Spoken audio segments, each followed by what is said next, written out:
Film की शुरुआत होती है हैलोवीन के टाइम पर। यहाँ हम एक आदमी को देखते हैं जो घबराया हुआ था और उसके पीछे पीछे आ रहा था जेस्टर। इस वक्त जेस्टर ने ऑरेंज रंग के कपड़े पहने हुए थे और हमेशा की तरह सर पर हैट रखी हुई थी। वो बहुत बुरा और खतरनाक किस्म का जोकर है। जादू की अपनी ट्रिक्स दिखाकर लोगों को मुतासिर और हैरान भी करता है, डराता भी है और सबसे खतरनाक काम उन्हें ट्रिक्स ही बेरहमी से लोगों को मार भी देता है। गुस्सा तो इसे वैसे ही बहुत आता है, लेकिन सबसे ज्यादा ये तब चिढ़ जाता है जब कोई इसकी ट्रिक्स पर ध्यान न दे या उन्हें पसंद न करे। यहाँ उस आदमी को अपनी बड़ी बेटी एमा दिखाई दे रही थी, अब वाले रूप में नहीं बल्कि बचपन वाले रूप में। इसी उम्र में आदमी ने अपनी बेटी एमा और उसकी मॉम को छोड़ दिया था, दूसरी शादी कर ली थी जिसमें आदमी की एक और बेटी पैदा हुई जिसका नाम जॉसलिन होता है। यानी एमा और जॉसलिन सुतेली बहनें। आदमी जहाँ जहाँ जा रहा था एमा का बचपन वाला रूप उसे हर जगह दिखाई दे रहा था और ये भी जेस्टर की ट्रिक थी जो उस आदमी को शर्मिंदगी का एहसास करवाना, उसे दबाव में लेना चाहता था। या ऐसा हुआ भी। आदमी ने शर्मिंदगी में अपनी बेटी एमा को कॉल करके सॉरी कहा कि बेटा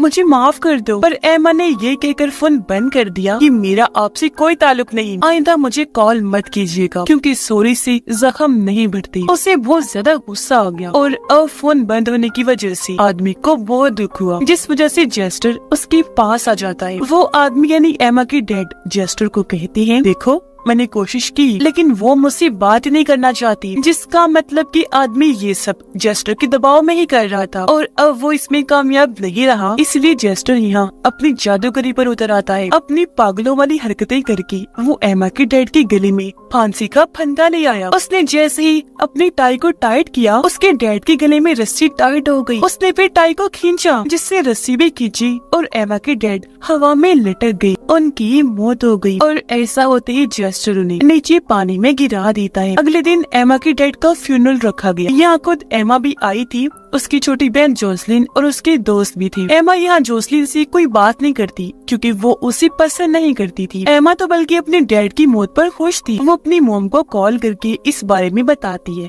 कहने लगी कि अच्छा ही हुआ वो इसी लायक थे, वो मर गए और इस तरह हमारे साथ इंसाफ हो गया। पर जोसलिन तो काफी दुखी थी। अब सारे तो फ्यूनरल से चले गए थे पर एमा नहीं, वो अपनी मॉम से फोन पर बात कर रही। तभी वो देखती है कि डैड की ताबूत के पास जोकर जैसा कोई आदमी नाच रहा है। ये और कोई नहीं बल्कि जेस्टर ही था जो अचानक वहाँ से गायब भी हो गया। पर असल में वो वहीं छुपा हुआ था, एमा को जाते हुए देख रहा था। कुछ देर के बाद कब्रिस्तान की रखवाली करने वाली दो आदमी वहाँ आए, जेस्टर को वहाँ से भगाने की कोशिश करती है लेकिन वो तो उनके साथ खेलने लगा, कभी गायब हो रहा था तो कभी वापस आ जाया करता था। ये देखकर दोनों आदमी काफी परेशान हो गए। तंग आकर एक ने पुलिस को कॉल कर दी। तब तक जेस्टर ने दूसरे आदमी को नीचे गिरा दिया जिससे उसका सर सीधा जाकर पत्थर से टकरा गया। उसे काफी गहरी चोट लगी थी जिस वजह से मौके पर ही उसकी मौत हो गई। ऐसा जेस्टर ने अपने खतरनाक जादू की ट्रिक से ही किया था जिसके वो खूब मजे ले रहा था। दूसरा आदमी देखता है कि मरने वाली आदमी के जूतों के नीचे बंधे हुए थे और जाहिर है ये कारनामा भी जेस्टर का ही था। अब इससे पहले वो आदमी पुलिस को कुछ बता पाता, उसके गले में भी कुछ होने लगता है। अचानक ही उसे खून की उल्टियाँ होने लगी क्योंकि उसके गले से कुछ बाहर आ रहा था। जब वो चीज निकली तो पता चला कि वो एक साबुत सेब था। अब जाहिर है ये भी जेस्टर की ट्रिक थी। वो जोर से सेब को बाहर निकालता है और इस तरह उसका भी काम तमाम हो गया। अब ये चीज बहुत अजीब थी लेकिन फिर भी जेस्टर बोर होता है और अपनी अगली खतरनाक ट्रिक्स करने के लिए वहाँ से निकल जाता है। रात के वक्त एमा जोसलिन से मिलने एक बार में गई। उनकी बातचीत अभी तक काफी अच्छे से चल रही थी लेकिन जैसे जोसलिन उनकी डैड का जिक्र करती है एमा को गुस्सा आ गया। वो जोसलिन को भी काफी बातें सुनाती है और वहाँ से जाने लगी। तो दुखी होकर अब बेचारी जोसलिन भी यहाँ से जाने लगी थी। उसे एक आदमी रोककर कहता है कि तुम्हारे डैड कोई अच्छे इंसान नहीं थे, मैंने उनके साथ 15 साल काम किया है। मुझे पता चला था कि उनके बहुत सारे राज हैं, बहुत सारे उनके डीमंस शैतान थे। उन्हीं में से उनका एक डीमन जेस्टर भी था जो उनसे उल्टे सीधे काम करवाया करता था। उधर एमा जब जा रही थी तो जेस्टर उसे रोक लेता है। वो उसके सामने ढेर सारे कार्ड्स लाकर एक चुनने को कहता है पर ये चीज एमा को पसंद नहीं थी तो जान छुड़वाने के लिए एमा सामने वाले स्टोर में चली जाती है। जेस्टर भी आगे चल दिया। उसे 2 बच्चे मिले जो भाई थे। बड़े वाले ने ढेर सारी कैंडीज उठाई जबकि छोटे ने ईमानदारी से बस एक ही ली। उसने फिर जेस्टर से भी कैंडी मांगी। तब उसने हवा में जादू करके एक कैंडी बनाई और बच्चे को दे दी। ये देखकर बड़े वाला बच्चा भी आगे आया। वो भी जेस्टर से कैंडी मांगने लगा पर उसका तरीका ठीक नहीं था, इसीलिए जेस्टर को पसंद नहीं आता। वो बड़े बच्चे की बैग से कैंडीज निकाल कर छोटे वाले की बैग में डाल देता है। ये देखकर बड़े बच्चे को बुरा लगा। वो अपने भाई की बैग में हाथ डालकर अपनी कैंडीज वापस लेने लगता है पर बैग से एक हाथ निकलकर उसके हाथ को ही पकड़ लेता है और ये हाथ जेस्टर का था क्योंकि तभी उसका हाथ गायब होकर बैग में जा चुका था। ये देखकर दोनों बच्चे काफी घबरा गए। अपने बैग्स वही फेंककर भाग जाते हैं। घर आकर जोसलिन टीवी पर डरावनी फिल्म देख रही थी। अचानक उसकी नजर दरवाजे पर गई जहाँ उसे एक आदमी की परछाई दिखाई देती है जो घर के अंदर ही झांक रहा था। वो भी सोच रही थी कि तभी घर का दरवाजा कोई खटखटा देता है। डरते हुए जोसलिन जब दरवाजा खोलती है तो वहाँ उसके दोस्त थे जिन्हें वो अंदर बुला लेती है। उधर एमा एक स्टोर में गई पर यहाँ भी जेस्टर ने उसका पीछा नहीं छोड़ा। वो उसके सामने आकर उल्टी सीधी हरकतें करने लगा। पहले पहले वो बस मजाक में सब कर रहा था लेकिन थोड़ी ही देर बाद सीरियस हो गया। वो जब करीब आया तो एमा पहचान लेती है कि तो वही पागल जोकर है जो मेरे डैड की ताबूत के सामने डांस कर रहा था। उसे गुस्सा आ गया। वो जेस्टर को धक्का मारती है लेकिन उसके हाथ से बोतल गिरकर टूट जाती है। तब उसके कांच का टुकड़ा जेस्टर ने फौरन उठा लिया। अब एमा को लगा कि ये मुझे मारेगा लेकिन वो अपना ही गला काट लेता है। उसका तेजी से खून निकलकर एमा के ऊपर गिरने लगता है। अब बेजान होकर जेस्टर नीचे गिर जाता है। फिर अचानक ही वो दोबारा उठ खड़ा हुआ, वो भी बहुत स्टाइल से। अब जाहिर है ये भी उसकी ट्रिक थी जो एमा को दिखाकर वो मुतासिर करना चाहता था लेकिन इससे कोई मुतासिर क्या ही होता। वो डर की वजह से वहाँ से भाग जाती है। दोबारा से उसे स्टोर में आ गई। उसके चेहरे पर खून लगा हुआ था तो उसकी हालत देखकर स्टोर का मालिक पुलिस को यहाँ बुला देता है। कुछ देर में यहाँ 2 पुलिस ऑफिसर्स आ गए। एमा से पूछताछ करने लगते हैं। हालांकि एमा ने जेस्टर के बारे में उन्हें सब कुछ बता दिया लेकिन जाहिर है उसकी बातों पर यकीन कर पाना मुश्किल था। पुलिस को ये लगता है जैसे यहाँ कोई मजाक चल रहा था। उनके जहन में भी कई सारे सवाल उठने लगते हैं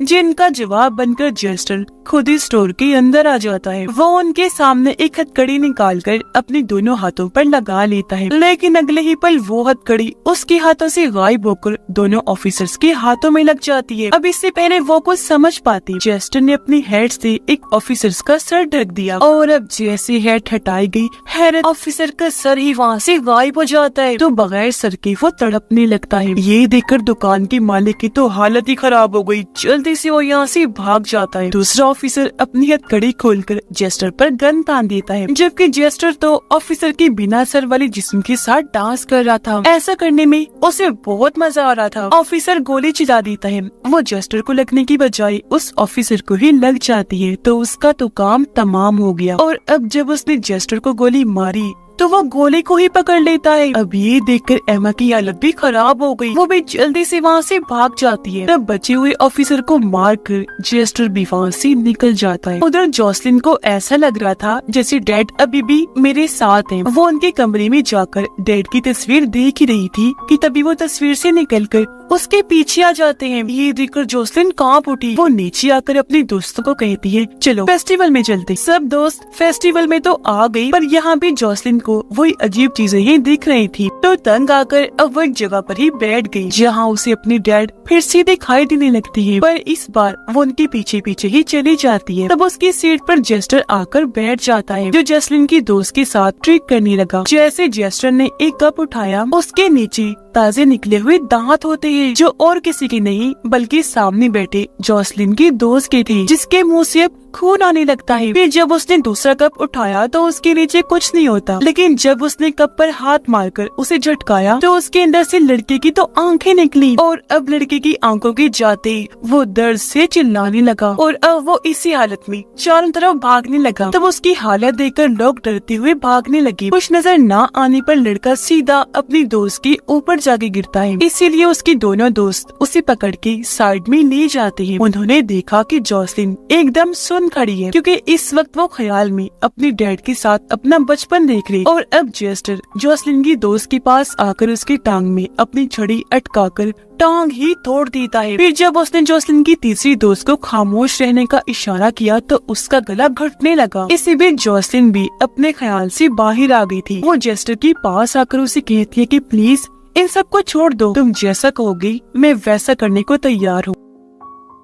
उधर एमा अभी भी भाग रही थी, जहाँ तभी उसके पास मॉम की कॉल आती है, जो भी और किसी का नहीं बल्कि जेस्टर का ही कारनामा था। वो इशारों में बोल रहा था और एमा को उसकी मॉम की आवाज में वो बातें सुनाई दे रही थी। अब जेस्टर चाहता था कि एमा सब कुछ भूलकर चुपचाप यहाँ से चली जाए। अगर वो ना गई तो ये खेल ऐसे ही चलता रहेगा। लेकिन यहाँ जेस्टर ने ये बातें करते करते जॉसलिन का भी नाम ले दिया कि वो भी खतरे में है, महफूज नहीं है। अब जाहिर है वो थी तो एमा की बहन ही, इसलिए जॉसलिन को लिए बगैर ये नहीं जाए। एमा के सामने वही पुल था जहाँ इसकी डैड मरी थी, पर अब भी वो वहीं खड़े हुए थे, इसीलिए वो भागकर उनके पास जाती है, जहाँ डैड उसे उसकी गलती का एहसास करवाती है। उसे भी हो गया एहसास, इसीलिए रोते हुए पहली बार उन्हें डैड कहती है, यानी एमा ने आज उन्हें माफ कर दिया था। पर अब उसकी डैड अपने गले का फंदा एमा के गले में डाल देती है, रस्सियों से खींचकर पुल से नीचे गिरा देती है, जहाँ उसे जॉसलिन की बचपन का वक्त दिखाई देने लगता है। वो एमा को बुरा भला कहकर उसे जलील कर रही, लेकिन वो समझ गई थी कि ये असली जॉसलिन नहीं है